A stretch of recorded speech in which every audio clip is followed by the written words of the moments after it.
In this video, we will be demonstrating the transition state of a SN2 reaction using the WebMO manager. So before getting into the demonstration, let's have a short introduction about the transition state. Right? So yes, let's examine the definition for the transition state through an energy profile diagram, which is displayed over your right side. See, the transition state is the state corresponding to the highest energy along the reaction coordinate.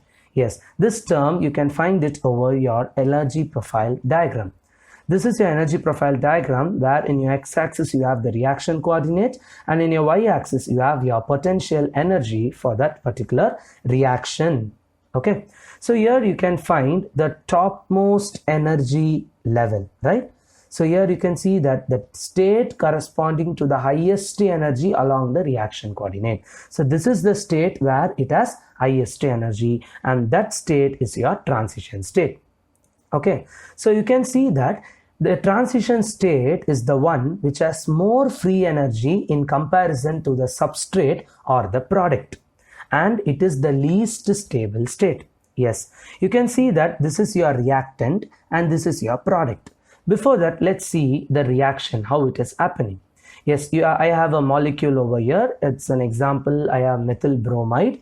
See, I have a nucleophilic substance over here. It has a nucleophile.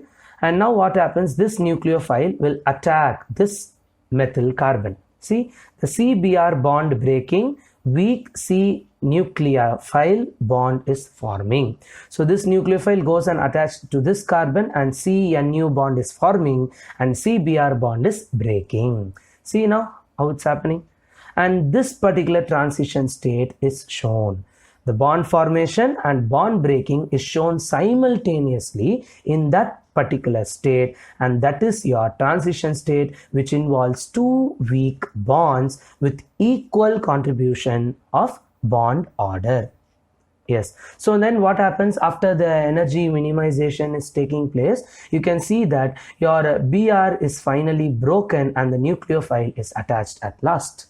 This kind of reaction we are going to demonstrate using the WebMO job manager, and we will visualize the transition state and all the parameters of the transition state, the geometry optimization and everything, okay, in this video today. Okay, let's see here. You have the substrate, that is the reactant over here, and it's going to form the product. So when the reactant is forming the product, you find a state which has high energy. That is the transition state, and you see that the energy is maximum. You know that for high energy system it is highly unstable. So your transition state is not a stable species, it is a unstable species. That's, we can see it here. It is the least stable state.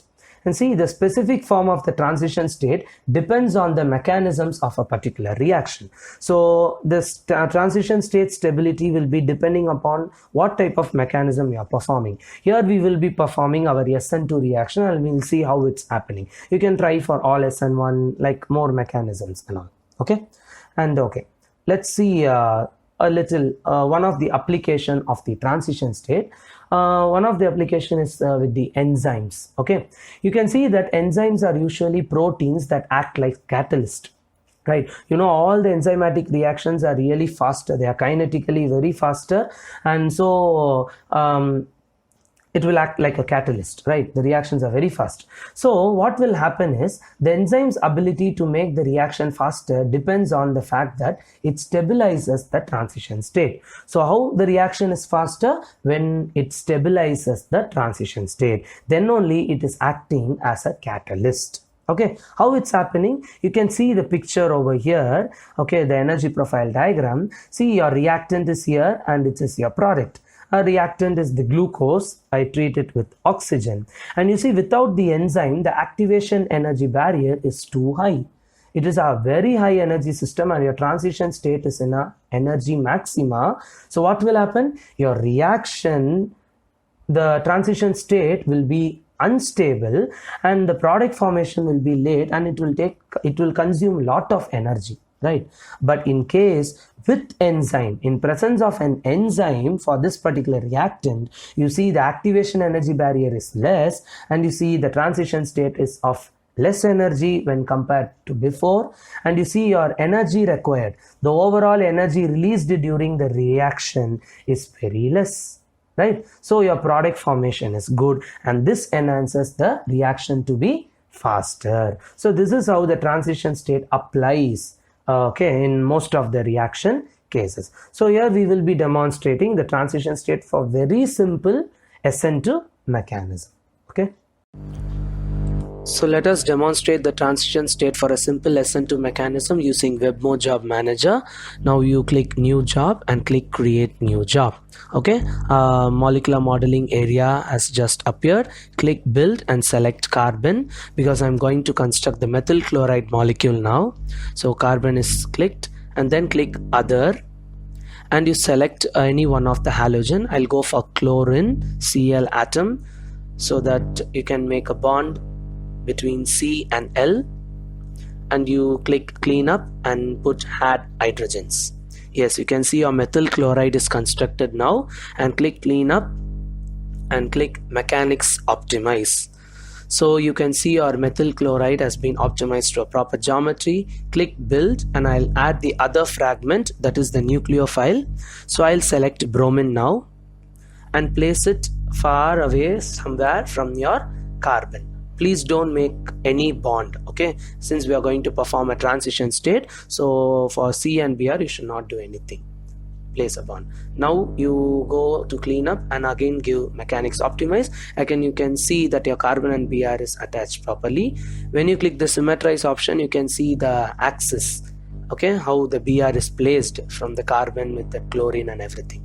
Now you click mechanics optimize again for just thing, and you can see the total strain energy displayed at the bottom. Yeah, okay, so now we have to optimize it properly using our MOPAC. So you just click the continue, and without symmetrizing itself you are going to continue it, okay, you're not going to symmetrize. Click OK, and now we will perform a semi-empirical calculation using the MOPAC so that we get a perfect geometry optimization. Click continue now. Yeah, you can see your MOPAC calculation page opening. You can see your job name, your molecule, and you select the calculation as geometry optimization, and your theory will be the PM3 that holds good for your geometry optimization. Your charge is -1, okay, remember that for this particular molecule. And you click singlet now. Yes, give preview, and you just click generate. Your MOPAC input file is generated with your Cartesian coordinates. Click continue again. Yes, you have to click OK for this. Okay, and then you can see your job is running in your WebMO job manager, and you can see your job number. To avoid confusions, you may note the job number for the clarifications later. So it should complete now. Okay, after completing we can visualize it. Yeah, let's go and see the geometry optimization. So here you can see your Br and carbon is optimized properly in the particular proper distance, right? You can see the geometry, sequence, energies, all possible 29 calculations have been running, partial charge and heat of formation data, and everything is displayed with a perfect geometry optimization. So after your geometry optimization is successful, we are going to perform a new job using this geometry. Okay, click the new job using this geometry, and you see the optimized geometry of the molecule appearing in a new window. Okay, now you go to the selection tool and you just click the carbon and the Br atoms, and you can see the bond length.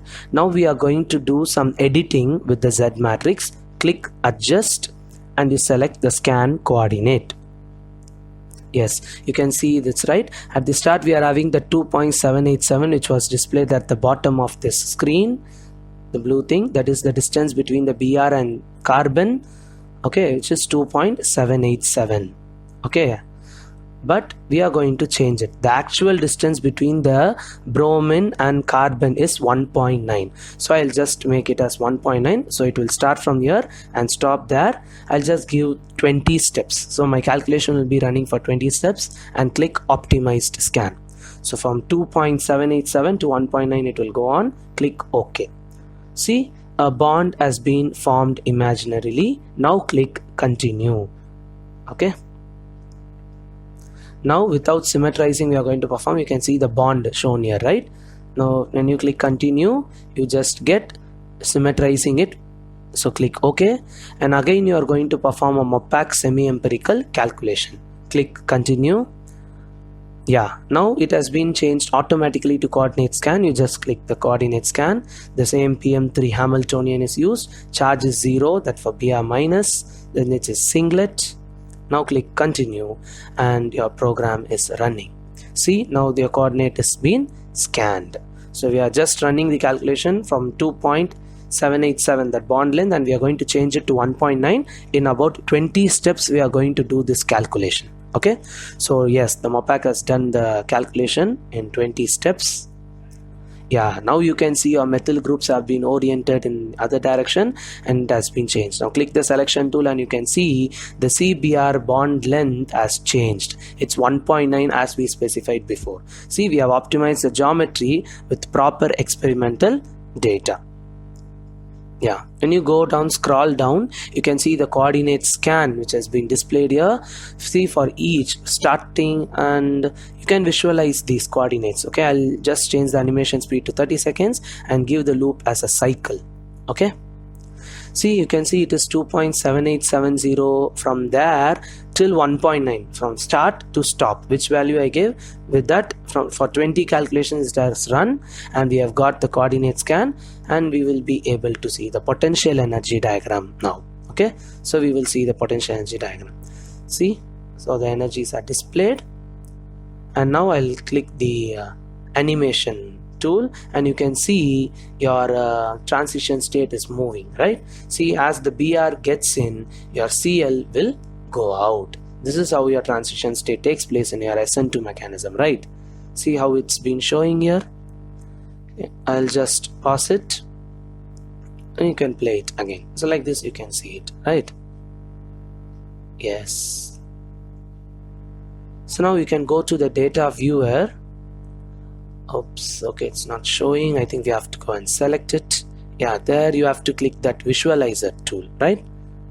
You just click it and you can see your energy profile diagram, the x-axis with your coordinate and y-axis energy, and the topmost value which is shown here is the most probable stable transition state geometry for that molecule, even though you have that much of energy levels. See, when I click that spot, you can see the stable geometry is displayed in your screen, right?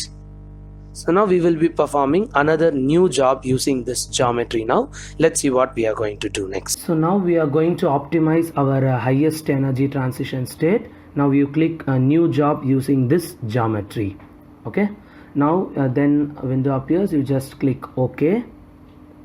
Yes, and see, you got that into the new window now, the most stable transition state. Click continue now. So you just continue it without symmetrization. Click OK. Yes, now we are not going to use the MOPAC calculation. Instead we use the GAMS, which is the ab initio and semi-empirical calculation, where you get very accurate results. Okay, click continue. Yes, you can see the GAMS options. Now in calculation you just go and select the transition state optimization. So because we are going to optimize the transition state now, select the restricted artifact method as the theory, and you select the basis set as minimal STO3G. Okay, and the charge is -1 as usual. Okay, the multiplicity is singlet. Yeah, you got it. Now we go to the preview and we have to make a little change to optimize our transition state. Click generate now. Yes, you can see it, and we have to make a little change. See the cursor, I just place it near to the send, the dollar symbol. Okay, I'll just type it HSSENE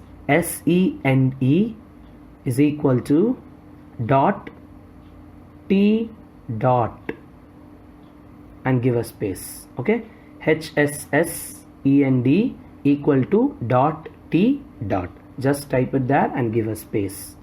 Okay, yes, and now I'll click generate, and you just see give next.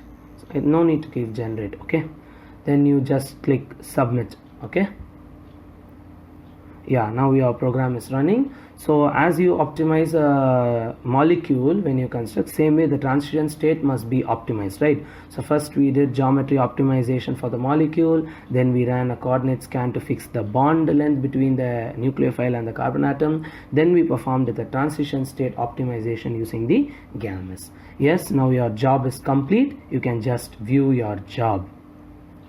Yes, you can see the most stable transition state which is displayed over here with the most stable geometry. Okay, so you have optimized your transition state. See, the energies are displayed. We have run a 4-step calculation, geometry energies. I can just increase my animation speed to 20 seconds, and I just give cycle, and then you click the visualizer animation tool, and you can see how the transition state is optimized, right? So how your BR will be attaching or CL will be going. You can also increase the speed and see what is happening. Okay, I'll just reduce it and see very minimal thing is happening, right? So fast in that 5 seconds. I'll just try changing it. Okay, I'll just visualize it now. Yeah, you can see the data viewer, your energy profile diagram, and that is the most stable transition state geometry, and this is the perfect one. So while you do SN2 reactions, you'll be writing in your thing, right, how to write the transition state in dots. See, you can see the rotational constants A, B and C, their corresponding frequencies, and the partial charges for each atom. You can visualize that. See how charges are distributed equally between that bromine and chlorine atoms, and you can get the details about the bond order. One thing you have to notice in the bond order is that for Cl atom, you see it is 0.45, that's approximately 0.5. So for Cl with the carbon, it is 0.5 bond order. For the Br and the carbon 1 methyl carbon, it is same 0.5. See, the bond order is shared equally, 0.5 and 0.5. So when the Br comes in, the nucleophile comes in, the Cl will go out. See, it's 0.5 and 0.5. So the bond order is equal for these both. For hydrogen it is 1. The methyl, no, the CH bonds, it is 1. It's shown approximately as 0.9, which is equal to 1. Okay. See, we are getting very clear data about the transition states, right? So I'm just showing you, highlighting it again. Okay. Yeah. So when your nucleophile comes in, your Cl will go out, and this will make the bond order 1 because that 0.5 is leaving, right? So then it will be 1. Yes. Then you can see your vibrational modes displayed over here, the symmetry, frequency and everything. You can just view the actions. Click the animation and see, you can see your transition states moving for your particular vibrational modes. Yes, you can click and see whatever you want. See how the methyl groups is showing its vibration over here and everything. Clicking that animation thing and you can see that vibrations, how it's taking place. See it's how it's happening here.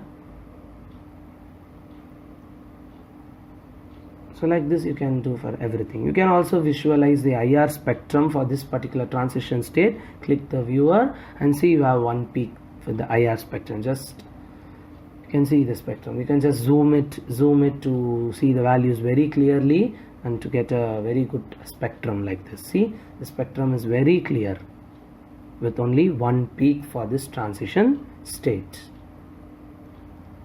You can also visualize the molecular orbitals. See all the molecular orbitals which we have over here. You can just visualize the electrophilic HOMO frontier density. You can see the electrophilic HOMO and nucleophilic LUMO. Yeah, see it's calculating, and see you can see your electrophilic HOMO.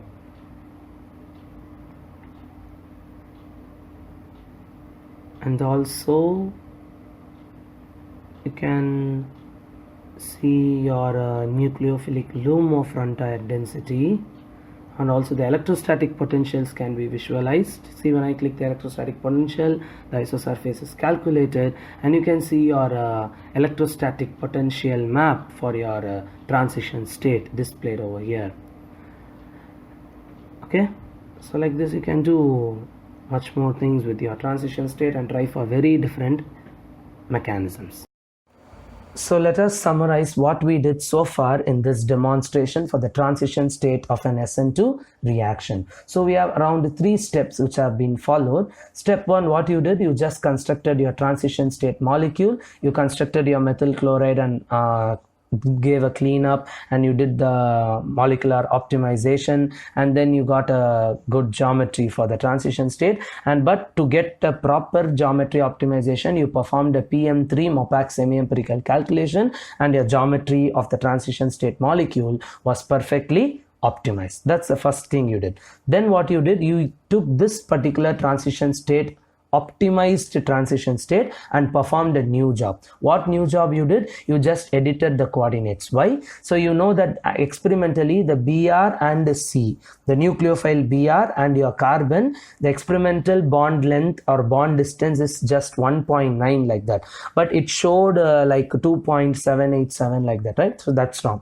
So you just edited the coordinates, right? So after editing it, you find it's 1.9, and we have to run a proper geometry optimization again. So what happened? You did a MOPAC calculation again, and you just edited the and you just perform the coordinate scan calculation using the MOPAC and using your PM3 Hamiltonian. And again, what happened? Your transition state geometry is obtained, and you visualized all the motions of the transition state and everything. And there you can find the energy profile diagram, right? So you saw the energy profile diagram in the data viewer. What happened? You just chose the transition state geometry, the most highest energy transition state geometry, and you just click that plot, and you got that particular stable transition state geometry. Then what happened? At last, you have to stabilize, you have to optimize that particular transition state which you have chosen. That is the third step. So you performed a new job by running Gamma's calculation. There you did a short change, right? You used a different basis set, the minimal basis set, and you use the Hartree-Fock calculation, the RHF calculation, and you selected the transition state optimization. So afterwards, what happened? Then you change the little coding, right? Like HSSEND is equal to dot T dot. So what happened? Finally, your transition state was optimized, and you visualize the vibrational modes, the energy coordinates, and everything. And you got a clear picture about the bond orders also, right? And overall, the transition state for the SN2 mechanism was studied with proper and reasonable data. So like this, you can try for more other mechanisms for the transition state. Thank you.